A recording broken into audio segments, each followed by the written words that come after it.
What is a biome? Who is a biome? Where are the biomes? Do we live in the biomes, or do the biomes live around us? To be or not to When are the be biomes? a biome? Why are the That is biomes the real roaming? question. Where the reason are biomes the do biomes? go? The biomes teach us. They inform us on the ways of the world. Welcome to National Geographic's The Biome Show. Good evening. Thank you for joining us. Today, we're going to teach you a little bit about biomes. I'm Doug Chaparral. And I'm Horton McCringleberry. Well, we know that biomes are everywhere, but Say, Doug, what is a biome? A biome? I'm glad you asked. It's an easy answer.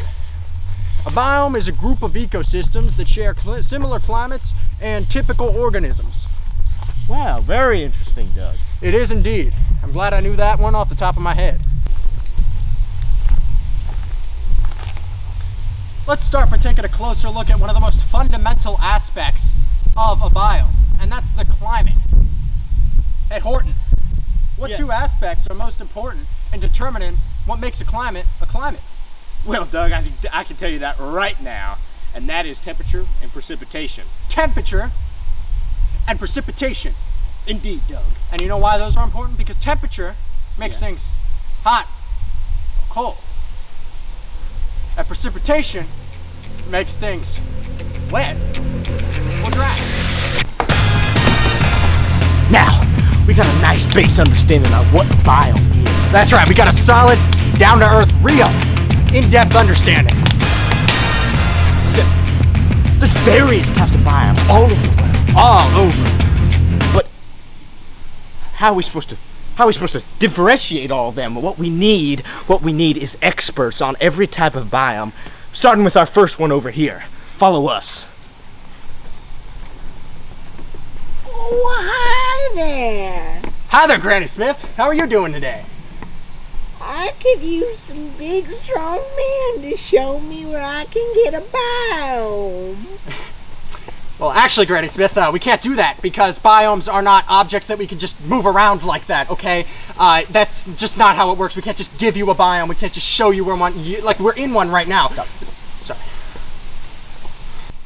Well, maybe I don't know a lot about biomes then, but I know a lot about two things: birds and the deep ocean. Birds in the deep ocean? That's exactly what we need. Tell us. Oh, hello there. Granny Smith, tell us exactly what you know about the deep ocean. Well, that's very simple. You see, the open ocean is an area in the ocean which contains the surface zone and the deep zone. It has lower productivity than coastal areas due to less nutrients from land. It contains phytoplankton, large fish, and mammals. Thanks for sharing. Now tell us, what was your favorite part about visiting the ocean? Well, I really love the coral reef. The coral reef is the most diverse marine biome on Earth, found in warm, shallow waters beyond the shoreline, only in waters 18 to 30 degrees Celsius. Well, Granny, that's very interesting stuff. But tell us a little bit more about the zones of the ocean. So, The flow, per se. could you perhaps mean the aphotic zone? The aphotic zone is the permanently dark layer of the oceans below the photic zone. Or do you mean the photic zone? The surface layer where photosynthesis is usually confined to. Thanks, Granny Smith. Oh, you're welcome. Now say, have you ever been to the ocean? Of course, I love the ocean. One time, I almost got my leg bit off by a shark. That was really enlightening. Thank you, Granny Smith, for your time. Thank you for having me on your show. Pleasure. Pleasure to meet you. There's a really interesting painting here. If you look at the okay, buddy. One more time. Okay, one more time. Okay. Pack your bags. You're out in the curb. Okay. All right? I'm sorry. I got it in charting. I'm really sorry. I know. We got some exciting experts coming up. Here's one right now. Let's dive right in. See what he has to say.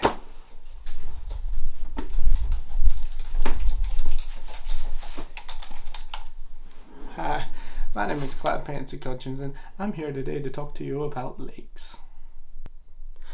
Now, of course, lakes are quite my favorite type of biome in all of the world. And let me see here. I've got my handy dandy AP Environmental Science packet from Mr. Straight's class. Now, as you know, the ponds and lakes have very variable freshwater fish and all different types of plants and algae and turtles and frogs, and there's very, very zero or very still salinity.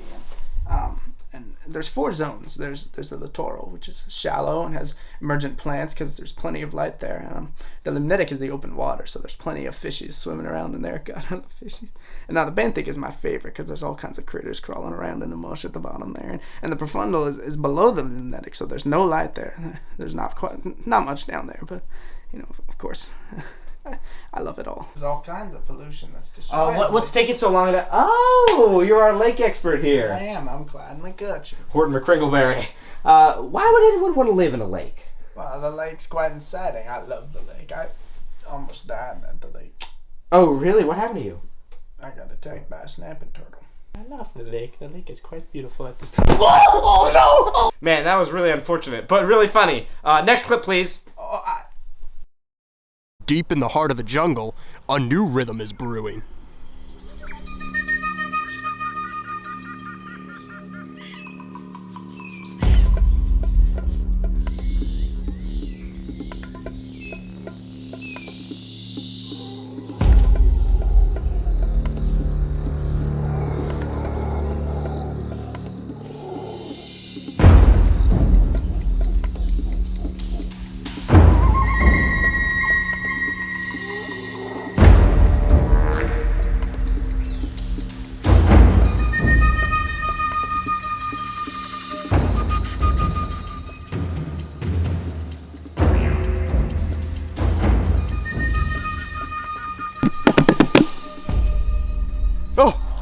Snuck up on me there.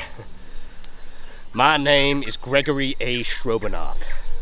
I'm a monkey expert, sloth expert, and a tropical rainforest expert. Today, I'm going to tell you a little bit about the rainforest. It started when I grew up with a tribe of sloths. They taught me everything I know about the rainforest and its depths. I let my little baby down for now. Follow me.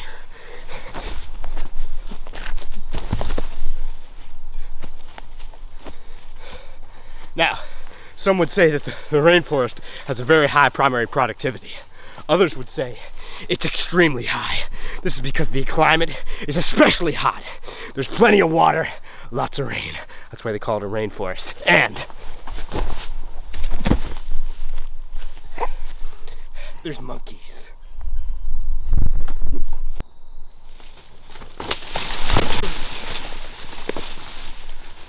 Now, apart from sloths, the monkey is the most common tree-borne animal in the tropical rainforest.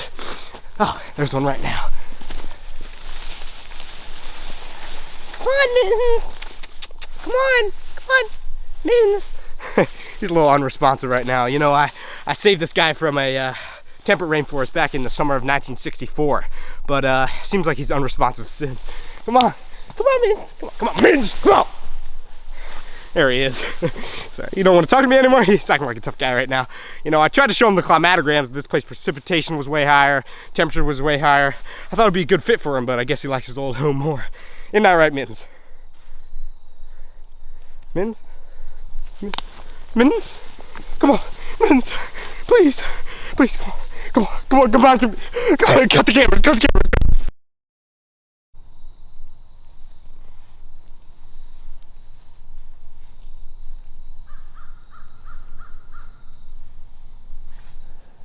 Thank you for joining me. It's been a pleasure. Woo! Tarzan, baby! Is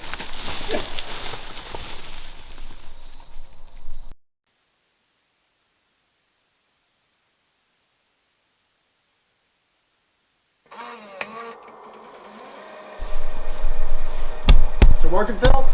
Yeah. Hello. Greetings from the far north. We are Arctic researchers from Antarctica. Currently, they're studying. We're around 8 clicks south. Around 8 clicks south of the O'Neill Southeast Glacial region. The O'Neill When region glaciers here. flow down. They actually flow down in a southeast. This is Philip Linovich, and my name is Phileas McCrackenflubber. We got a lot of snowy owls. We got a lot of Arctic hares as well as Arctic foxes. Lots of education. And several PhDs. excuse me. And we got polar bears and penguins, just like Betty right here. We Okay, got a lot let of me tell you, mosses, and we she's got a great lot toy of to have around lichens. here. A lot She's of like mosses and a lot of lichens as well. Yep. Should I tell you about the temperature and precipitation? Go. Well, it's Go! I'm going to anyway, okay? Because this is what I went to college to get my degree for, all right? I understand. It's cold here. Some people might not think it's a desert, but actually, contrary to popular belief, it is a desert because the annual precipitation is very low. Though we do have temperature fluctuations, it is always freezing here. In fact, it's very freezing. Freezing enough for us to continue our very entrancing work of ice core samples of pure polar bear urine. Actually, my dream passion. I wrote my master's thesis on this.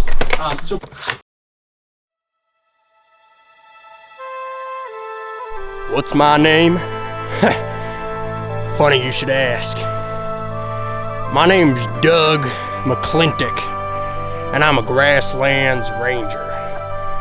One of the truest Americans this America ever did see. I roam the range looking for the vital shrubs and the plants in growth and the little mix-ins of animals and the fixins of fruits and veggies and the rooters and the tubers and all the goodies that live in the heartland of the American West. Except I'm much closer to the East Coast than the West, geographically. And the climate is not hot in the slightest.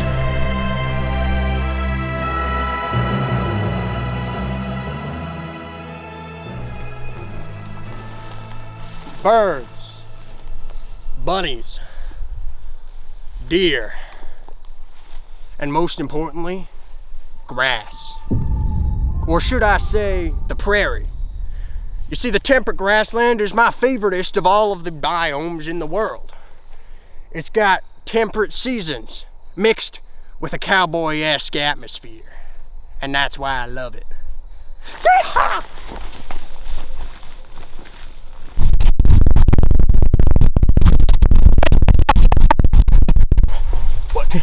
Tell us more about the grassland. Oh, well, sure. If you really want, I'll try my darndest. I live in the grassland. Are you really a cowboy? Well, of course, I'm a grassland cowboy. That's the realest cowboy there is. I thought cowboys lived in the wild, wild west. You know. It's a little something called manifest destiny. All right, pal. We got Eastern cowboys and we got Western cowboys. All right, and I'm an Eastern cowboy, which are the real ones. All right. How skilled are you with that lasso? Oh, not skilled at all. I barely know how to use this thing. Actually, I just found this somewhere. But it's a real good lasso. You see, I gotta tell you all about it. Well, what I know at least. Oh, hey, sir. Here, I'll show. There's a great opportunity right here. Hey, sir. Oh. Sir, you are about to be fed a handful of the American grassland. Watch and learn. I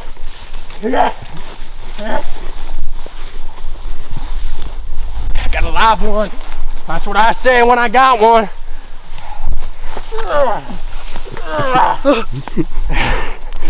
Sir, how's it feel?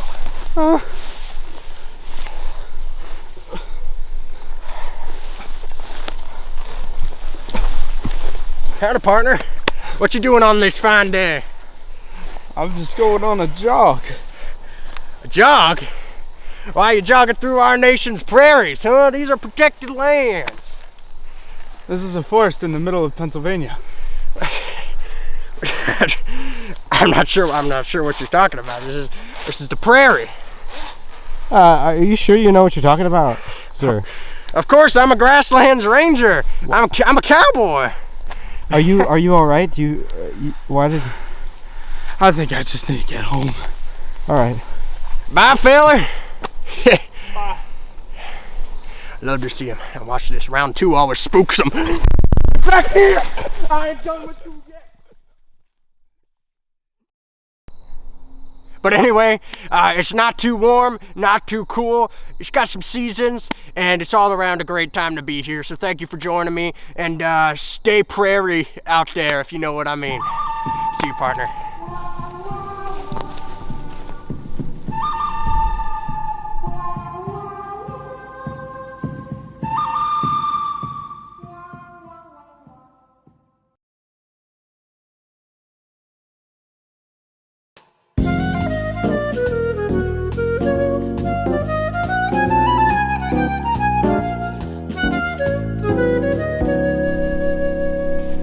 We're now trekking through the most dangerous part of the forest. This here part of the forest lies with the most dangerous organisms around. So if you make anything but a peep, you will be faced with consequences. So do nothing that I don't do. Come on. It's gotta be quiet now.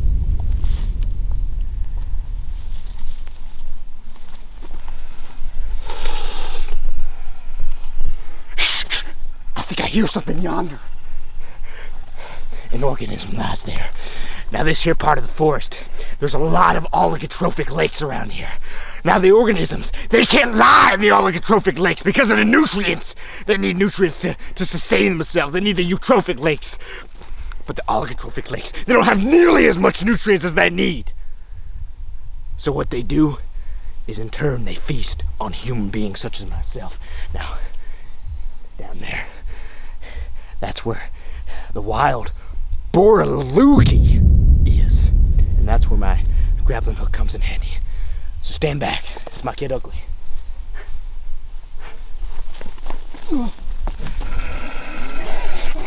Oh, we're putting up a fight! Get up! Get up! Get up!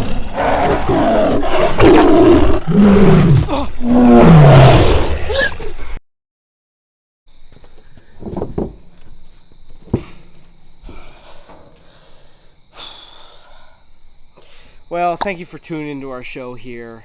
You know, the Biome Show. It's just been such a journey. We've had the pleasure to work with a whole lot of talented experts, and special thanks to my boy Doug here. All those guys back there, Gregory, Wilson, Nick. They've just been working their butts off. We put our lives on the line to make this happen, and we're happy with the result. So, what is a biome, right, Horton or Doug? Now you know. Okay.